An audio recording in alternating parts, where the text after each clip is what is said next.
Kakek almarhum Vina, Sadullah rupanya sejak awal ragu kalau 8 terpidana adalah pembunuh anaknya.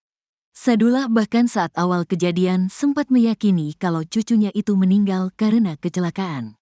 Keyakinan Sadullah kalau 8 terpidana bukan pembunuh cucunya yakni karena gelagat mereka sebelum ditangkap. Apalagi kata Sadullah, pelaku yang disebutkan Linda saat kesurupan arwah Vina bernama Egy.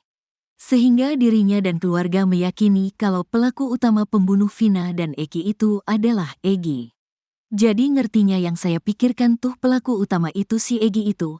Kalau ini, 8 terpidana, saya enggak begitu percaya, kata Sadullah dikutip dari Nusantara TV, Senin, tanggal 7 Oktober tahun 2024. Bahkan menurut Sadullah, dirinya tidak percaya 8 terpidana pelakunya sejak awal mereka ditangkap. Dari awal juga enggak begitu percaya sih, ungkapnya. Bahkan ia mengaku ragu saat 8 terpidana itu ditangkap oleh Ibtu Rudiana dan anak buahnya. Sebenarnya dari keluarga tuh masih pada ragu ya emang ini pelakunya gitu, jadi belum percaya, kata dia.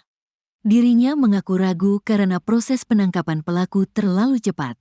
Apalagi, kata dia, para pelaku juga tidak melarikan diri usai membunuh Vina dan Eki.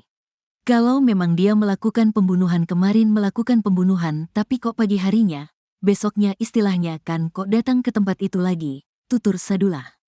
Hal itu justru menjadi kejanggalan yang dilihat oleh keluarga Vina saat itu. Rata-ratanya kalau sudah melakukan begitu ya sudah kaburlah kemana-mana, ungkapnya lagi.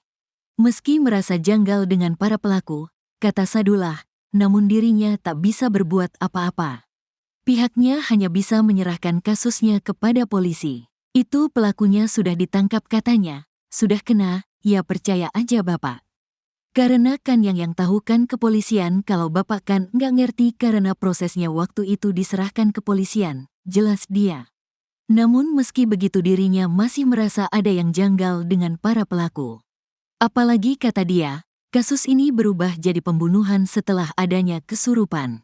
Di mana saat itu Linda mengatakan kalau Vina dan Eki tewas karena dibunuh. Padahal dirinya saat awal mengetahui Vina dan Eki meninggal karena kecelakaan. Makanya itu bajunya semua kita buang ke laut, karena kita percaya kecelakaan, ungkapnya. Namun karena adanya kesurupan dan melihat kondisi motor yang tidak rusak parah, keluarga baru meyakini kalau Vina dan Eki tewas dibunuh.